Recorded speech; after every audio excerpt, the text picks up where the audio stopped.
para pentadbir Islam di negeri Selangor menjadi murid kepada Tengku Mahmud Zuhdi. Antaranya ialah Ustaz Ahmad Dahlan bin Abdul Manan, bekas pembantu pelajaran agama di Jabatan Agama Islam Selangor. Di antaranya kealiman dia itu diakui oleh alam Makkatul Mukarramah, Maghribi semua. Abdullah Maghribi ini daripada Maghribi mengaku kealiman Mahmud Zuhdi ini. Dia yang pertamalah sekali yang menjadi Syekhul Islam di sini. Selepas itu mufti-mufti lah. Sewaktu di Mesir pada tahun 1905, Tengku Mahmud Zuhdi lulus dalam peperiksaan Hashimiyah di mana beliau memperoleh sijil atau Syahadah Al-Kubra. Secara tidak langsung membolehkan beliau mengajar di Masjidil Haram di Mekah.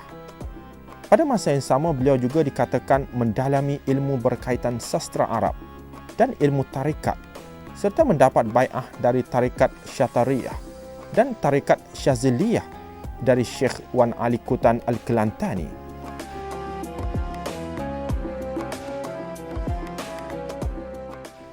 Hakikatnya, Tengku Mahmud Zuhdi dapatlah dikategorikan sebagai ulama dunia Melayu yang mampu mengarang dalam dua bahasa, iaitu bahasa Arab dan bahasa Melayu. Antara karangan beliau yang ditemui ialah Al-Faridatus Saniyah wa Khutbatul Bahiyah. Diselesaikan penulisannya pada hari Isnin akhir Muharram 1321 Hijrah. Cetakan pertama Matba'ah Al-Miriyah Al-Kainah, Mekah pada 1331 Hijrah. Kata pengantar karya ini diberikan oleh Syekh Abdullah Daud Al-Fatani dan saudaranya Syekh Muhammad Nur Daudi Al-Fatani. Kandungannya adalah mengenai khutbah Jumaat. Pada halaman akhir terdapat puisi Syekh Abdullah Daud Al-Fatani dengan puisi pengarangnya dan kedua-duanya dalam bahasa Melayu.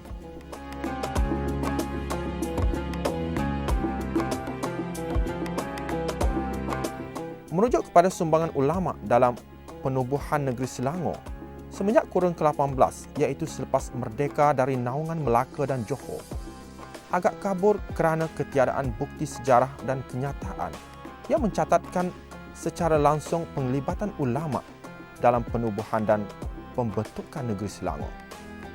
Boleh diandaikan penglibatan ulama tetap ada, seperti juga penglibatan mereka dalam kerajaan-kerajaan Melayu lain, khususnya melibatkan hal ehwal agama, masjid, doa selamat, kesyukuran dan hari-hari kebesaran Islam. Persoalannya di sini sejauh mana penglibatan mereka dapat dijelaskan. Adakah sekadar untuk urusan keagamaan atau lebih luas daripada itu? Selain daripada itu, Tengku Mahmud Zuhdi ini merupakan kerabat bangsawan kerajaan Fatani. Jadi oleh itu, Tengku Mahmud Zuhdi semasa belajar di Mekah telah diambil oleh gurunya Syekh Ahmad Al-Fatani sebagai anak angkat. Jadi yang merupakan anak kesayangan Syekh Ahmad Al-Fatani. Syekh Ahmad Al-Fatani seperti mana yang kita sedia maklum merupakan seorang ulama yang sangat tersohor. Beliau digelar mujaddid ulama di alam Melayu, yakni ulama yang banyak membuat pembaruan. Jadi setelah Syekh Muhammad Zuhdi ini berada di Mekah, maka beliau pun berhijrah ke Jambi dan seterusnya berhijrah ke Kelang atas jemputan Sultan Selangor pada masa itu, Sultan Alauddin Sulaiman. Namun berasaskan catatan yang ada, keberadaan atau penghijrahan ulama pada peringkat awal penubuhan Selangor sehingga zaman-zaman selepas kemasukan pengaruh Inggeris hanya berfungsi dalam masalah agama sahaja. Ini berdasarkan kepada enakmen mahkamah pada 1896, mengekalkan kuasa sultan ke atas mahkamah seperti mahkamah qadhi, mahkamah pembantu qadhi dan mahkamah penghulu.